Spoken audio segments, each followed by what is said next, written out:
definem. Assim, esse slide seria um slide para falar sobre as características profissionais, né, experiências e etc., mas eu não sou muito fã disso, não.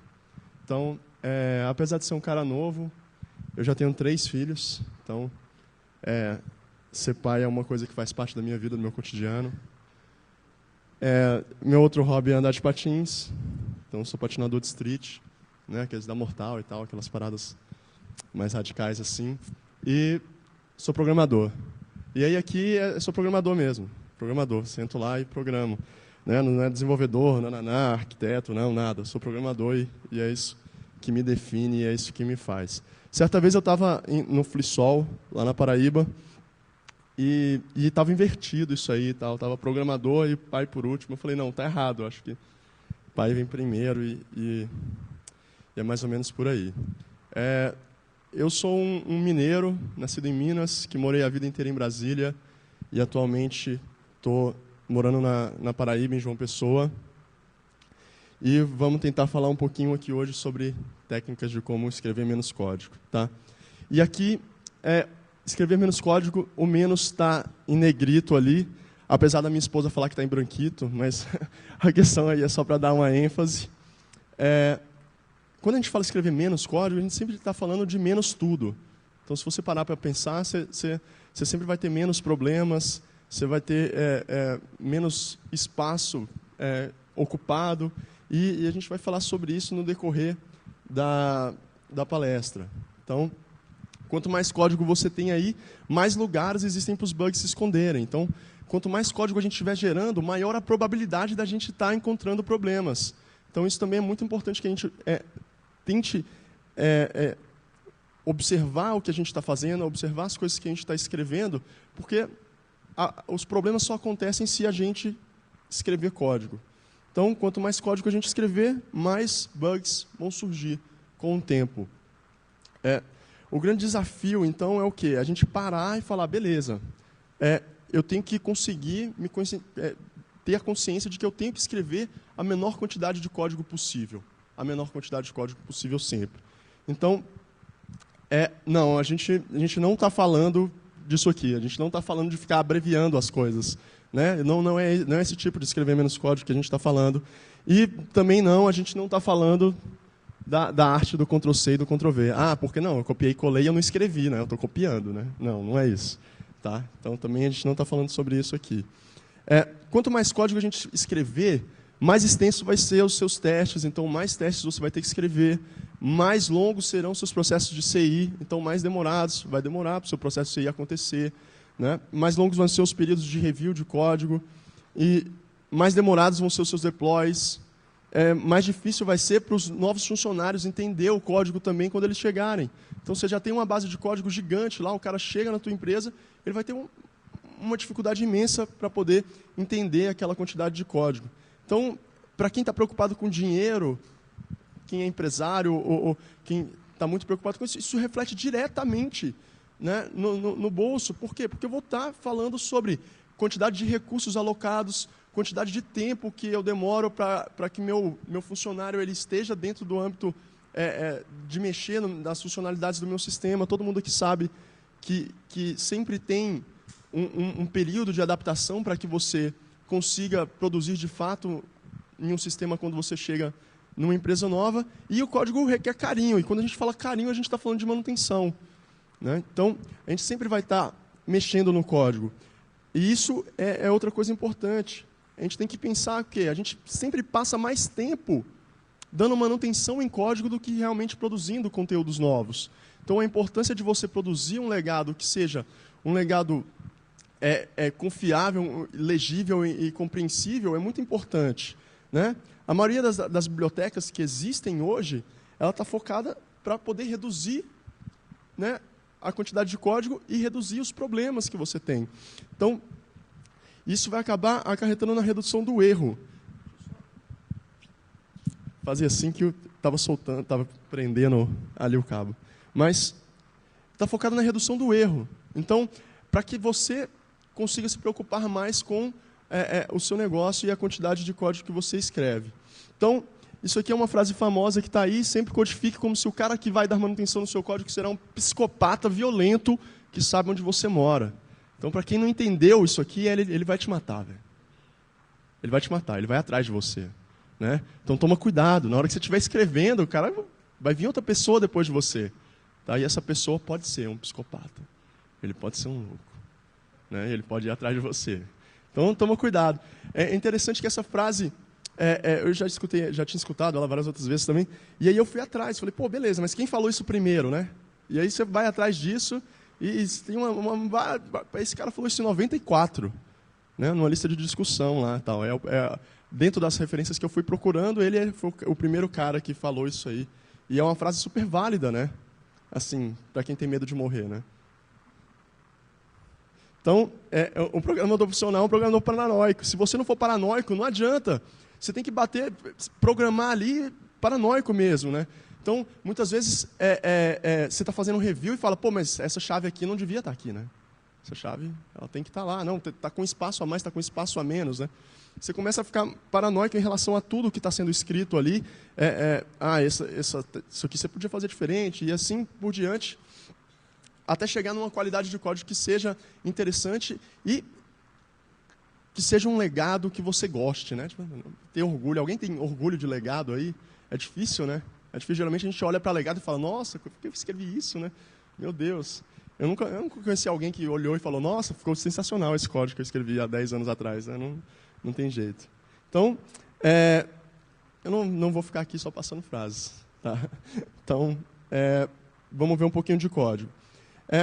Só um avisozinho que é o quê? Eu vou mostrar aqui algumas coisas que, apesar de estar em PHP, vale para qualquer linguagem as técnicas. Né? Então, a gente pode aplicar essas técnicas para qualquer linguagem de programação. Está em PHP porque é a minha linguagem de programação profissional. Né? A minha linguagem de dia a dia, eu trabalho com PHP. E eu separei algumas técnicas também que são as técnicas que eu utilizo no meu dia a dia também. Não necessariamente só existem essas, ou existem outras técnicas também, mas não necessariamente essas são as mais importantes. São as que funcionam para mim, são as que eu gosto de usar no meu dia a dia quando eu bato o olho no código. Né? Então, é mais ou menos por aí. A primeira coisa é tentar eliminar o else. Então, sempre que eu olho para um script e eu vejo um else ali, ele já está me incomodando. Eu já falo, pô, esse else é desnecessário. Né? Então, a gente tem algumas técnicas aí para eliminar o else. A primeira é utilizando um early return. Né? A gente utiliza o return primeiro. Então, aí um exemplozinho com else, como seria, a gente tem ali um total, retorna true, retorna false, e a estratégia mais simples é remover o else. Por quê? Porque o return ele já vai travar a execução do meu script. Então, nunca o script vai descer por false se ele entrar no meu if ali em cima. Então, essa já é a primeira forma que a gente consegue já ir eliminando, né, instruções de comando. E isso também reflete na complexidade da análise estática do código, que a gente vai falar daqui a pouco. Então, essa é a primeira técnica. E se você quiser ainda ir mais além um pouco, você consegue remover até o if. Então, primeiro você começa devagar. Você começa paranoico já de remover else. Né? Você viu um else, já fica ali querendo remover ele. Né? Depois você cisma com o if também. Não, o if não é mais necessário. Né? Eu consigo ainda eliminar ele e já retornar direto à expressão. Então, dependendo do caso, a gente consegue fazer essa redução do código ser efetiva. Tá? Outra forma é retornando um valor padrão, então definindo um valor padrão, um valor default. Então a gente tem aí uma variável mensagem que recebe erro ou sucesso e a gente retorna essa variável com o valor da mensagem. Então eu posso definir um valor padrão antes, então eu já defino meu comportamento padrão antes e caso aconteça um erro de fato eu mudo o valor da variável e retorno ela. Então também é uma outra estratégia de você remover aí o else também e reduzir a quantidade de código que você está escrevendo. Tá? E aí, se você quiser ir um pouquinho mais além, a gente pode utilizar os recursos da linguagem. Então, no PHP eu posso utilizar ternário, eu já eliminei até o if de novo e eliminei a variável, a geração da variável. Ah, não, mas aí depende muito do seu caso. Né? O que a gente está vendo aqui é um exemplo bem simples do que a gente está fazendo. Mas, se você levar no pé da letra, você vai ver expressões ternárias dentro de ternária com if e um loop dentro. Né? Você começa a ver coisas bizarras. Então, também tem que ter bom senso nisso. Tipo, eu vou escrever pouco, mas você tem que ter o bom senso de que aquilo tem que ser compreensível. Né? É tipo olhar para regex. Ninguém bate o olho naquilo e entende. Né? Alguém bate o olho naquilo e entende? Eu nunca entendo. Né? Então, você bate o olho em regex e não entende aquilo. Então, a gente tem que ter bom senso e dosar também a redução até onde a gente vai na redução desse código. Tá? Então, e você também pode substituir um for each por uma função.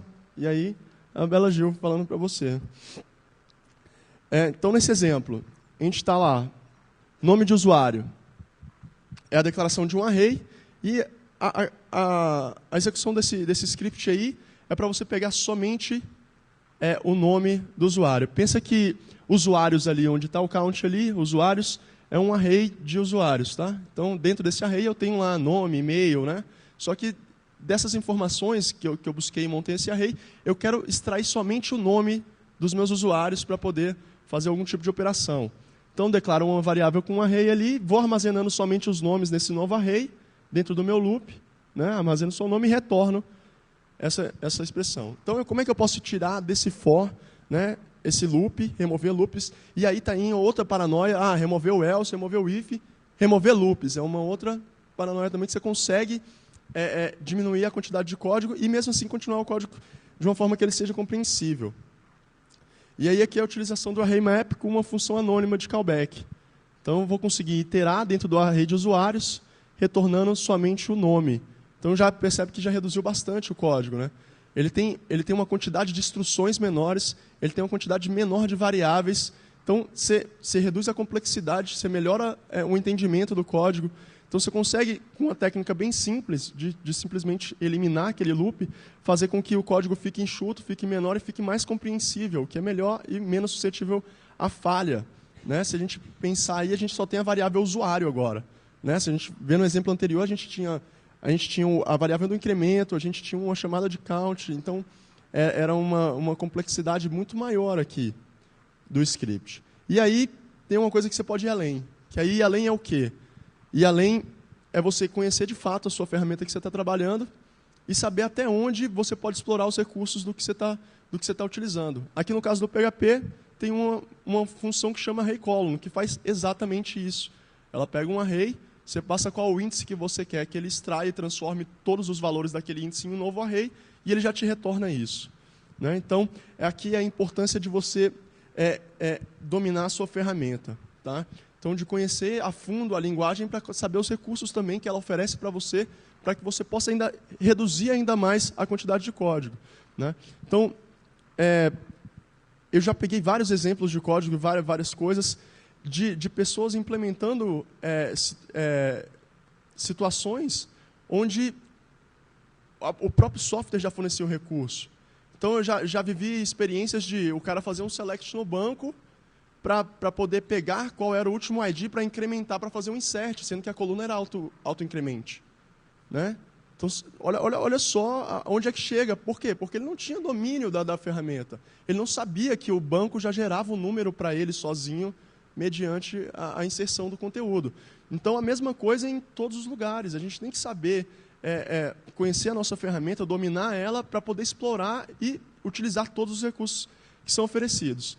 E aí, sobre essa função, tem uma curiosidade muito legal também, que aí muitas vezes a gente, como utilizador de uma linguagem, a gente não costuma colaborar para o core da linguagem. Né? Alguém aqui é colaborador de core de linguagem? Não, né? Não. É muito difícil você encontrar pessoas que, de fato, colaboram para o core da linguagem. E aí, essa função é legal por quê? Porque veio de um programador da linguagem. Então, um programador igual a gente, que utiliza a linguagem. Ele teve a necessidade, a ideia e a necessidade de uma utilização de um recurso dessa forma, e ele falou, legal, eu vou contribuir para o core da linguagem e eu vou escrever essa função em C, vai ser minha primeira colaboração. E ele aproveitou toda essa experiência que ele teve para fazer uma palestra sobre isso e fez um post muito legal sobre todo esse processo de criação do RFC, para que ela fosse aprovada, para que entrasse em votação, para que, de fato, entrasse no core da linguagem. Então, essa função ela entrou na versão 5.5 do PHP e foi de um programador PHP, não foi de um programador em C. O cara nem sabia programar em C. Então, ele aprendeu a programar em C para poder contribuir, porque ele teve a ideia dessa função. E isso é bem legal. E aí tem um outro cara interessante aqui. Porque, tudo bem, Abdala, você mostrou isso aí, eu estou convencido de que a gente consegue reduzir a quantidade de código, que a leitura e a compreensão fica melhor, mas a gente pode ainda mais além em relação à quantidade de código que a gente escreve e a importância da gente eliminar estruturas de controle e estruturas de repetição dentro do nosso código. Tá? Esse cara, Anthony Ferrara, ele tem uma palestra que chama Developed by Numbers. Esse aí é o slide da palestra. E nessa palestra, ele fala sobre duas coisas importantes, que é o Cyclomatic Complexity e o NPF Complexity. Então, eu tenho ali o CC, que é o número de pontos de decisão em uma rotina. Quando a gente fala rotina, a gente está falando de função ou método. Tá? Então, dentro de uma função e do método, qual o número de pontos de decisão? O ponto de decisão é um if, um else, um for, né? São pontos de decisão dentro da minha rotina.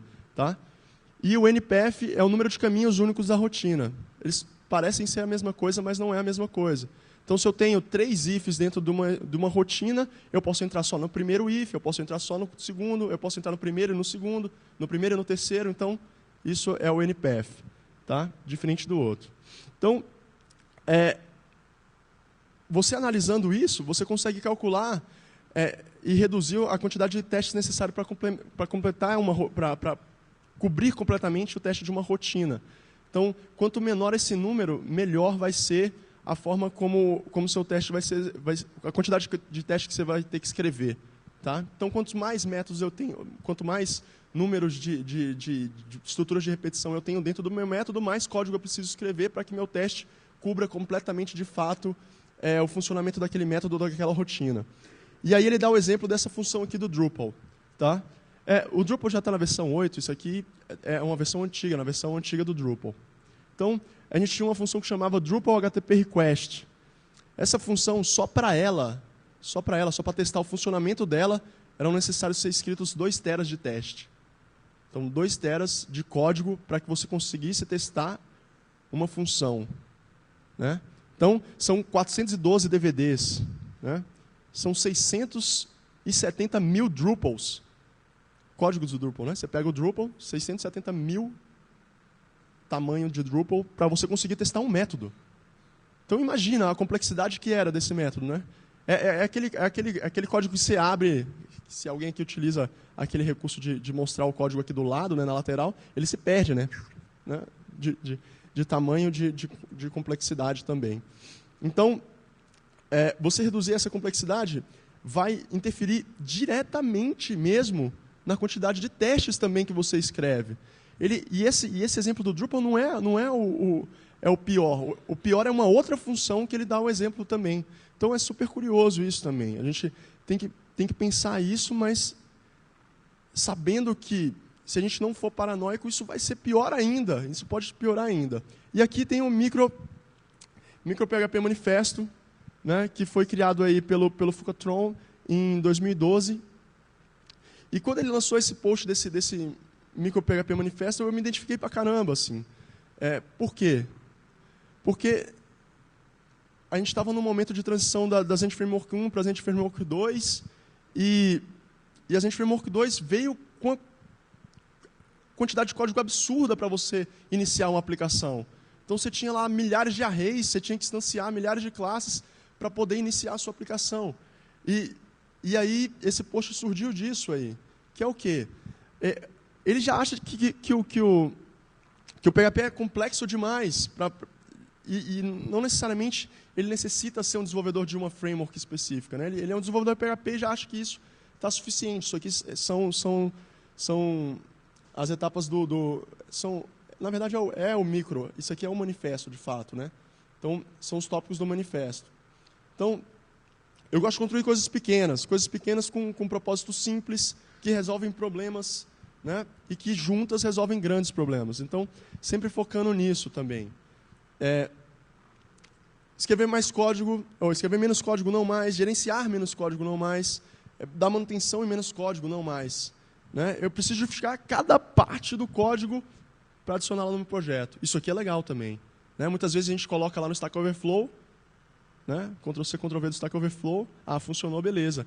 Mas muitas vezes a gente não sabe, de fato, o que cada parte daquele código significa. E é importante que a gente tenha o domínio de que cada parte daquela ali é realmente necessária para a execução do nosso script.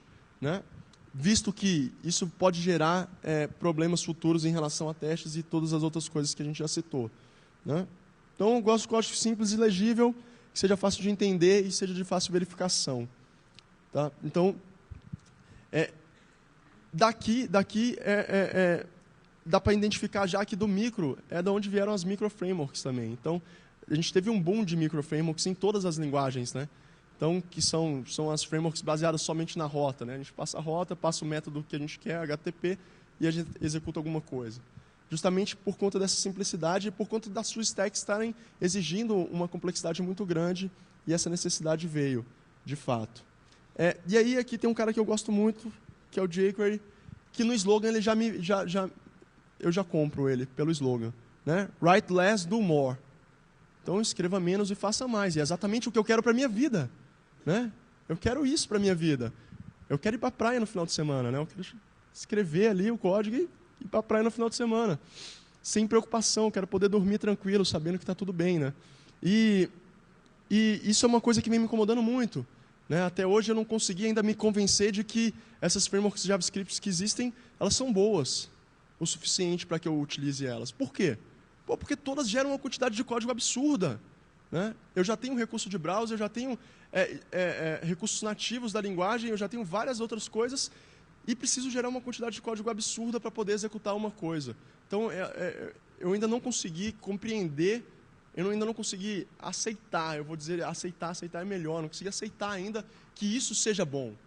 Que isso seja bom, você escrever uma quantidade de código absurda para poder fazer alguma coisa, isso seja uma coisa boa. Na verdade, eu já tenho certeza de que isso é ruim. Então, eu já parto do ponto de que eu não vou conseguir fazer as coisas de uma maneira plausível, né? Então, vale a reflexão também para todo mundo. Ah, foi o Google que lançou, foi o Facebook que lançou. Eu não estou nem aí para quem lançou, né? Eu posso estar lá também trabalhando lá, eu posso estar trabalhando aqui, qual a diferença? Não necessariamente aquilo que é colocado por uma empresa funciona para a minha necessidade. Né? Muitas vezes eu tento bater o olho num problema e tentar resolver, né? Eu não tento pegar uma coisa que alguém resolveu, um problema que eu não tenho ainda, né? Então, dificilmente hoje eu preciso de alguma coisa que vai além do jQuery dentro das minhas atividades. Talvez na de vocês ou que tenha precisa sobre isso. Então, eu gosto muito do jQuery. Eu não abandonei, eu uso ele até hoje, né? Então, a gente falou sobre algumas coisas aqui, mas fica aí também veja também que são assuntos que estão diretamente relacionados a isso que eu estou conversando aqui. Então, dry, don't repeat yourself, é um conceito também, não repetir você mesmo. O solid, que é muito famoso, também. Object Calisthenics, também tem técnicas lá, essa do else, eliminação do else é uma delas, diminuição da quantidade de linhas dos métodos, das classes, também é interessante dar uma olhada. E programação funcional, que também foi um exemplo que a gente deu, né? A gente tirou o loop e colocou programação funcional, e com a programação funcional a gente consegue também eliminar muito código e fazer com que ele fique mais compreensível. Então, a gente estudar paradigmas diferentes, linguagens diferentes, né? Então, isso também é muito importante para aumentar assim, a gama de recursos que você pode estar aplicando dentro da solução que você está desenvolvendo. Tá? Aqui, uma imagenzinha sobre escrever um código bom. Essa imagem também é famosa na internet. Então, no fim das contas, a gente fica perguntando ali, né? Que hora que eu vou escrever um código bom? Né? Até quando eu vou conseguir chegar no momento em que eu vou falar, não, tá bom, né? É isso aqui, né? Você não consegue, ele está num loop infinito ali. Isso não vai ter fim. Né? A gente... Na verdade, se a gente escolheu a área de tecnologia, esquece, né? Você vai estudar para o resto da sua vida. Porque o tempo inteiro surgem coisas novas e a gente vai ter que estar se aperfeiçoando e mudando isso o tempo inteiro. Tá? Aqui só um lembrete sobre comunidades. Esse mascotinho é da minha comunidade lá de João Pessoa, a comunidade que eu participo, comunidade do PHPPB. Se existem pessoas aqui que não participam de comunidades ou que na sua região não tem uma comunidade, para quem não tem uma comunidade na região, é uma ótima oportunidade para que vocês criem uma comunidade. Para quem participa de uma comunidade, por favor, continuem movimentando a comunidade, porque é por ela que eu estou aqui hoje e é por isso que eu acredito que a gente está se reunindo também, todo mundo aqui. Então, sem as comunidades, a gente não conseguiria traçar essa relação que é tão boa dentro do software livre. Tá? Eu não podia deixar de fazer o convite também para vocês. Dia 8 e dia 9 de outubro vai acontecer o PHPest em Salvador. tá? Que é a Conferência de PHP do Nordeste. Ano passado foi em João Pessoa.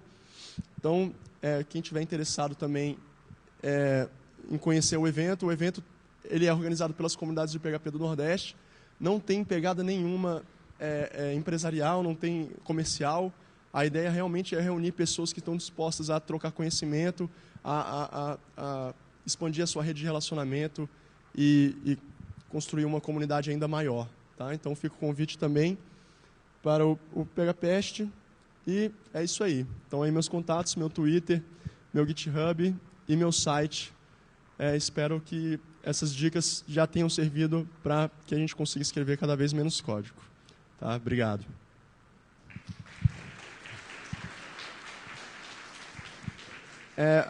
Ela vai abrir espaço de perguntas, se tiver alguma lá no aplicativo, ou quem quiser fazer alguma pergunta aí. Tem microfone também. Tá?